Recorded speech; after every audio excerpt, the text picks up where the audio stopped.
welcome back to my channel. I'm here for another week talking all things Disney. So this week I am aware that as we are now in May, for you guys that might be doing the cultural exchange programme this summer, you'll be close to deciding where you want to live for the next 3 months whilst you're there. So I thought I would do a little video considering I have been and sort of give you an overview of the 4 different housing complexes that Disney offer, sort of what they're like and what made me choose Patterson Court, which is the complex that I stayed in last year. It might also just give you a bit of help because I definitely did a lot of research before I went in terms of which one I would like to pick, because there are a couple of different factors that may sway you to one particular complex over another. So I thought, considering you guys probably will have to start choosing very soon, because I did towards the last week of May, I thought I would help you guys out by sort of just giving you an overview so that you guys can pick.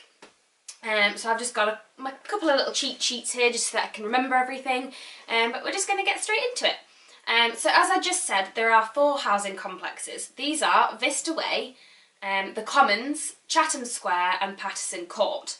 They're all relatively close together, but the 3 last ones there, so Patterson Court, Chatham and the Commons, are all very close together, and Vista Way is just about 5–10 minutes out of Little Lake Brine, where the other 3 are situated. This is due to the fact that Vista Way was the first complex to be built, so it is currently the oldest.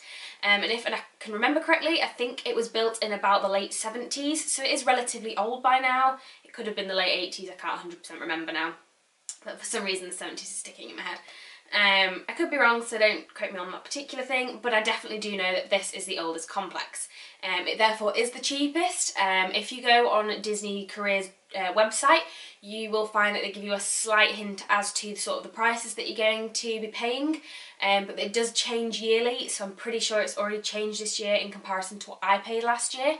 The money that you do pay per month or week for your rent actually does come out of your paycheck, so you don't actually see it, which is quite good. So you don't have to consider sort of saving some side to make sure that you pay rent on time, that kind of thing. It just gets immediately taken out, so you don't have to worry about it at all. But in terms of the 4 complexes, they do range from sort of lowest to highest, and as I am talking about Vista Way first, this is the cheapest. It's around $93 currently this year, but as I say, you just don't see that, it just comes straight out of your paycheck. So as I said, it is in a slightly different area. In terms of the complexes and how you guys are going to be able to get around the Walt Disney World resorts, is that Disney provide a bus service just for their exchange students, so anybody doing any of the programmes, whether it's the college programme, the international college programme, the year-long academics, anything to do with any of the programmes, they provide a bus service called Transstar, which actually you will see around a lot through the resorts, because I did notice this, that you just see them everywhere now.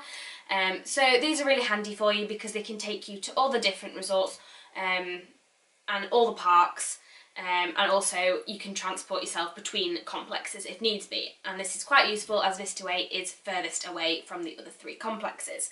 And sometimes, as I will mention later, some of the complexes don't provide bus routes for certain places. So Vista Way has the biggest bus area or bus stop. There is a multitude of different ones, so it's really easy to get around. One thing that I will mention with Vista Way, which is extremely useful if you do want to stay here, if you have an early shift in a morning at a time that buses aren't actually running to be able to take you there, you need to request a bus, and that bus was going to pick you up from Vista Way. So you have to make sure that you can get yourself from wherever your complex is to Vista. There are A and B buses, which tend to be the Magic Kingdom buses, and because people have longer shifts there, they are running later in the morning.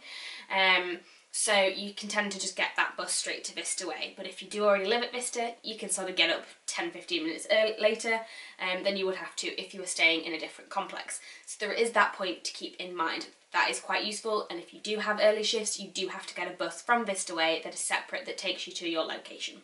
So in terms of the reasons why I personally didn't pick this choice, I have visited Vista Way, as I say, quite a few times, partly for the buses, but also some friends lived in Vista Way. So in terms of this complex, it's actually a nice complex. It's extremely big. It is, I think, the biggest complex that they have, obviously because it was the initial first complex that they created. It has 2 swimming pools, it has basketball courts, a lot of the things at the beginning of your programme, sort of lifeguard checks and things like that, they're going to be done in Vistaway. So you do end up going there a couple of times at the beginning of your programme, but for the rest of it you don't really need to go unless you have friends there that you're visiting. So as I say, it does have 2 pools, which is quite nice, and they do have a lot of things going on in Vistaway. For example, when I first started, you had to go to Vistaway to go and collect your sort of like work packet, which tells you where your location is going to be and things like that. I have done a very slight tour of the actual complex rather than the apartments, which if you head over to one of my earliest vlogs, it could be vlog 3 or something, there is a sort of a Vistaway tour there where we just go around the complex and check out the pools and things, just whilst we wait for my roommate Hannah to go and have her some form of check. I can't remember what it was anymore, but you had to get a health check based on if you were a lifeguard or if you're working in operations, because you are obviously looking after rides and therefore looking after other people. So keep that in mind if that is the role that you have been given. You will have one of these checks, so you will get to go to Vistaway and have a look around their complex. But in terms of the reason why I didn't pick this one is purely because it was the oldest. I wasn't too concerned about the price that I was paying, because I just wanted to make sure that whilst being in a different country I was comfortable where I was, because that makes the experience a lot more enjoyable. If you don't enjoy where you're living, which is obviously somewhere you spend quite a lot of your time, then you may not enjoy it quite as much. And there are different things to consider.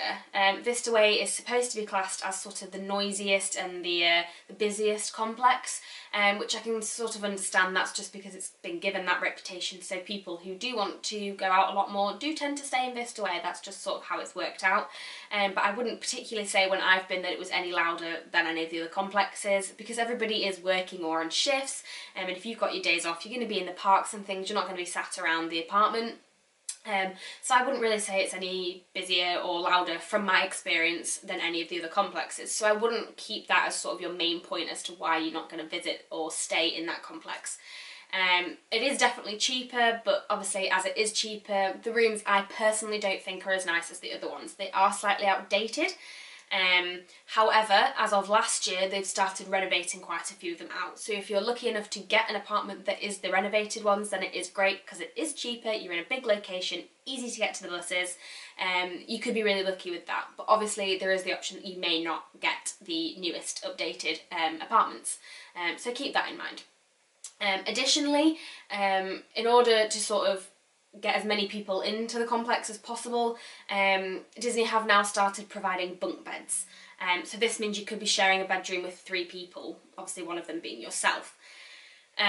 This for me was a definite downside. I've never shared a room anyway, so sort of sharing with one other person was sort of enough for me. I didn't really want to have to stay with 2 other people because I thought it would get quite crowded, and also bunk beds aren't really that comfy, and considering you're there for 2.5 months, I didn't really fancy that idea. So for me, Vistaway was out based on that, but also for the fact that I just personally didn't want to live in somewhere that had been there for a long time with a lot of people transitioning through that dorm, and it just didn't look as smart and tidy as Patterson Court, which is where I ended up staying. So that was personally for me why I didn't choose Vistaway, but there really wasn't anything wrong with the ones that I'd visited. You can make the rooms your own, and they might be slightly more lenient towards sort of putting things up on your walls and things at Vistaway, because it is obviously older and they are going to get renovated. Some of the ones that I'd visited, some people's apartments had a lot of stuff on the wall. They'd really made it their own, whereas our flat really didn't, just because we weren't there as long. So yeah, Vistaway, definitely a great place, and it is the cheapest option. So the second oldest complex between the 4 is the Commons. This one is now in Little Lake Bryan, just around the corner from both Chatham Square and Patterson Court. These ones are really close together and they are about 5-minute walking distance, so it's really not a problem. As this is the second oldest, it is also the second cheapest. I don't know the exact price of this one because I didn't stay there, but as I suggested, Walt Disney World have suggested that their rent goes from about $93 to $124, and I will get to the one that's the most expensive. So it's somewhere maybe between 93 and 100, I'm going to say, because I don't think it was too expensive, that one. So in terms of this complex, I didn't visit the actual apartments, even though I did have some friends that were staying in the Commons and really enjoyed it. I just didn't unfortunately get a chance to. Within the first couple of weeks of being there were a couple of events on that actually happened at the Commons, so it does tend to be that is where all of the housing events happen. It's quite an easy place for everybody to get to, and it's obviously not quite as busy as Vista Way. So we had quite a few things that went on at the Commons. So if that's something that you're interested in and you want to get involved in a lot of the housing events, this might be the place for you, because you're obviously just on site already. You don't have to sort of get yourself anywhere. It's quite easy for you. They do have pools. I think they just have the one pool, which is just literally right by the entrance, and that was a very nice pool. I never particularly saw many people there. I think just nobody really had time to go to the pools. I only went a couple of times to the one that I was at, just because you are so busy working and going to the parks. The one main factor about the Commons that really did make me consider whether I wanted to stay there was that they provide the laundry facilities actually within your own apartment. So you're saving a little bit of money there because you don't have to go to sort of the laundry buildings within all the complexes and use their paid machines, because this can get expensive if you do a lot of laundry. I definitely know that I used to wash my work clothes once a week, all of them, and you can rent out as many of the uniforms as you'd like, so I just did that and then washed them quite a few times. So that's a really big bonus for the Commons, because you can just put all your laundry straight into the washing machine that's just in your kitchen, and it just makes it a lot easier and obviously cheaper. So I would keep that in mind if that's something that you're really bothered about, if you do want to kind of wash your work clothes every single day, or if you think that you're going to be picking up a lot of shifts. They do have a restriction on the number of uniforms that you can actually rent out. I think it might be 6, I think. And if you do decide to pick up shifts, you're going to need to get the costume for that location. So if you end up picking up a lot of them, you may only have one of your normal costume, and therefore you might want to be washing it a few more times. So it's definitely something to bear in mind. The one major downside to this is that the buses on some of the routes don't actually stop off at the Commons. So if you have a particular work location, they may not actually go to the Commons. It's not a massive problem because, as I do say, Chatham and Paterson are right around the corner, so you could literally just get back off at Chatham and hop round back to your apartment.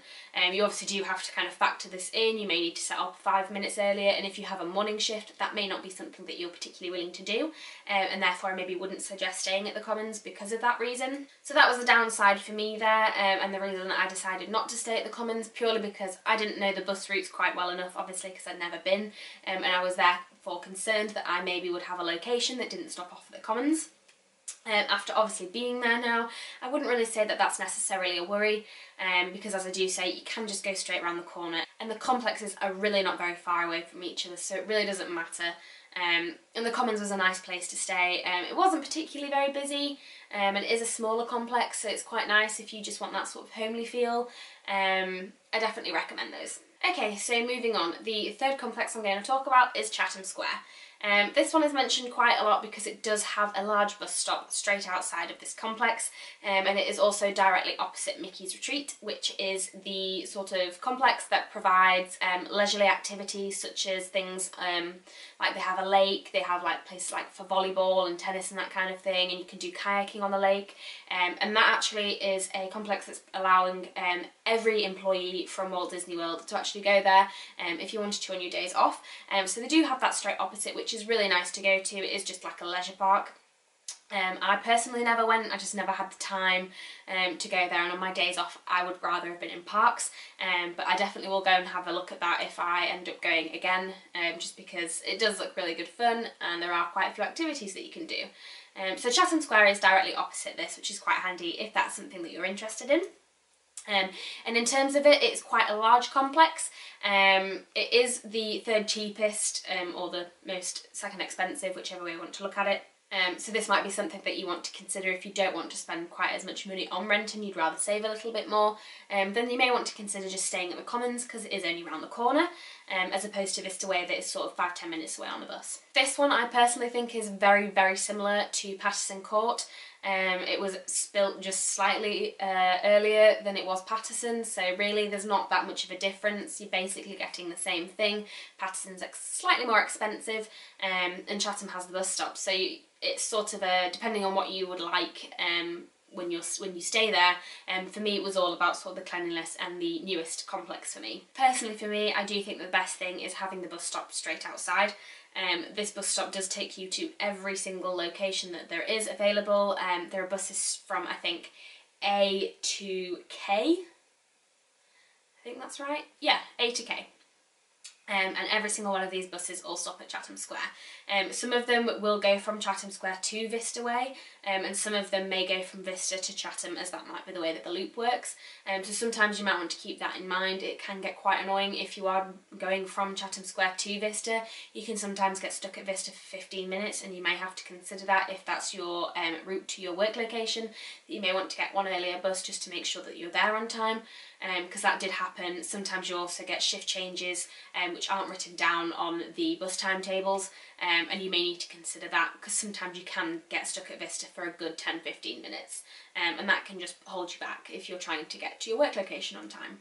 One other great thing about this is, whilst they don't do any housing events that I have been to that were in Chatham Square, but they definitely do some, is that they have the graduation ceremony at the end of your programme at Chatham Square.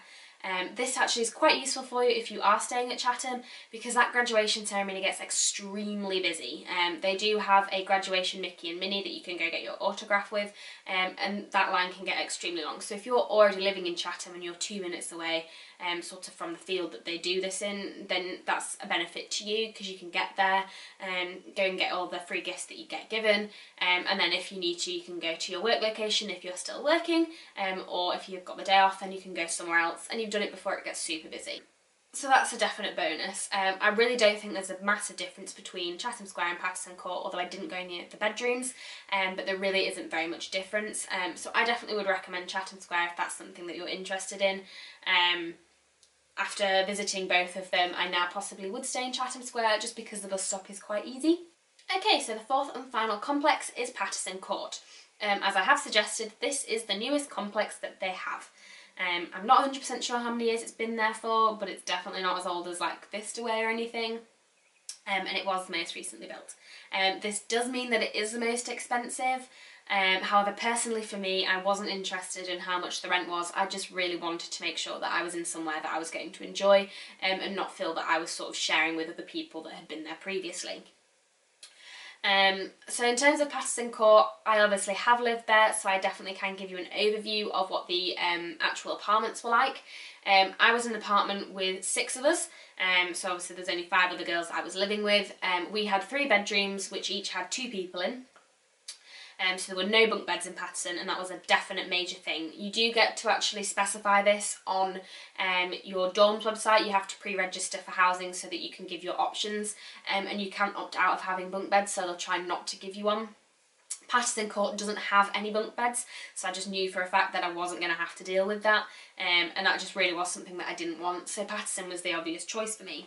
So in terms of the rooms, they are actually quite big. You have a sink area that's actually attached to your bedroom, and the toilet and shower itself are separate in a room.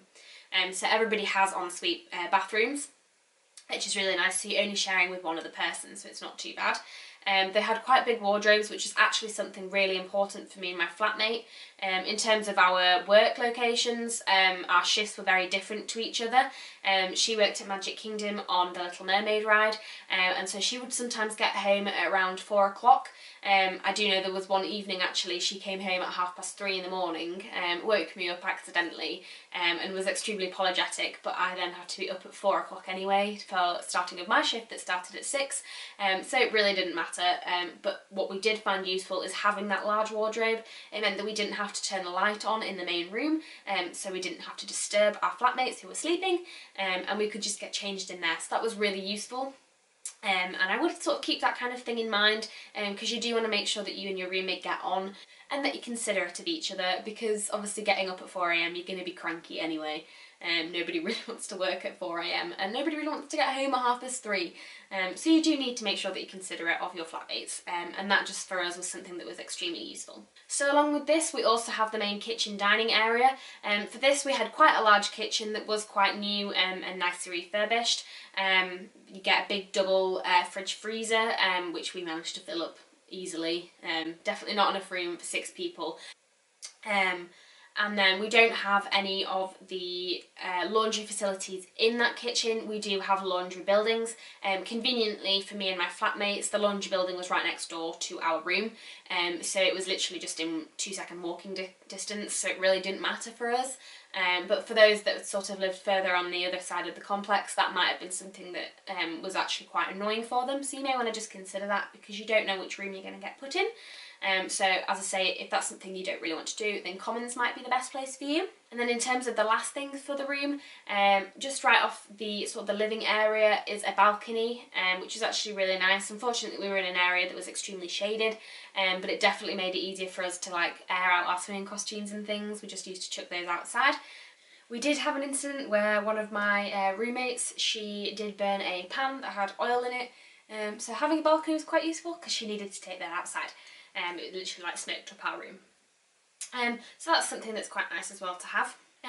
In terms of sort of the downsides to Patterson Court, it is the most expensive, so it is around $124 a week. As I do say, this does just come out of your rent, so it's not a massive sort of downside to it.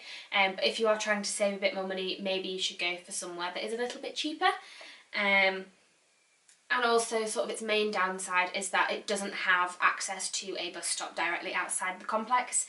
You do need to walk around the corner to get to Chatham Square, which some people have suggested that this is quite a big inconvenience, especially if you have an early shift. If I had a 6 AM shift, I would have to wake up at 4 just to make sure that I got there on time, but that was partly due to the fact that the buses were extremely infrequent for the particular location that I was working at. But this may be something that you want to consider if you do think that that would be something that would be an inconvenience to you. However, it is exactly the same as if you lived at the back of Chatham Square just to get to the same bus stop as if you lived at the front of Patterson Court, which is where I did. So it literally was only 2 minutes up the road just to get to the bus stop. So really 2 minutes didn't make a difference to me. But I can understand if you were at the back, that may be something that sort of isn't something that you want to necessarily do. So consider that when you are choosing, because that is sort of the main downside to it. But the reasoning for why I personally picked Patterson Court, it was the cleanest and the tidiest and the newest, which was something that really appealed to me, and it also has the best pool. In terms of everybody that lives in the complexes, everybody does sort of agree that Patterson Court has the nicest pool, and they did have a lot of the pool party housing events that were held at Patterson Court's pool, which is actually really nice. Some days I got home from work and there would be a pool party, so I'd literally just hop into a swimsuit and just head straight over to the pool, which is literally about a 1 minute walk for me. So I was actually in a really great place in terms of the complex itself. You could be a little bit less lucky and you may be sort of the back of Patterson Court, and then yeah, I can totally understand why certain things would be an inconvenience to you, but it does have a really lovely pool, which you can use if you don't live in Patterson Court, so there is always that. That might not be something that really matters to you, because as I did say earlier, I didn't really get a lot of time to actually use the pool, because you are obviously at work and things. Okay, so those are the 4 complexes that you have the opportunity to live in when you do the cultural exchange programme. I hope it's helped you a little bit in terms of sort of deciding where you want to live and sort of the things that matter to you. But honestly, no matter where you are, as long as you have really great roommates, you're going to enjoy your experience. So don't worry about it too much if you really can't decide. And obviously there is no guarantee that you're going to get your first choice anyway, so just keep that in mind. But yeah, as I say, I hope this really helped you, and if you have any questions, please leave a comment below, because I'll be happy to answer as many as I can. As I say, go check out sort of my vlog videos where I did do tours of the complexes. I'll leave links to those below in the description, so head over to that and check those out. But until then, I will see you next week. Thanks for watching. Bye!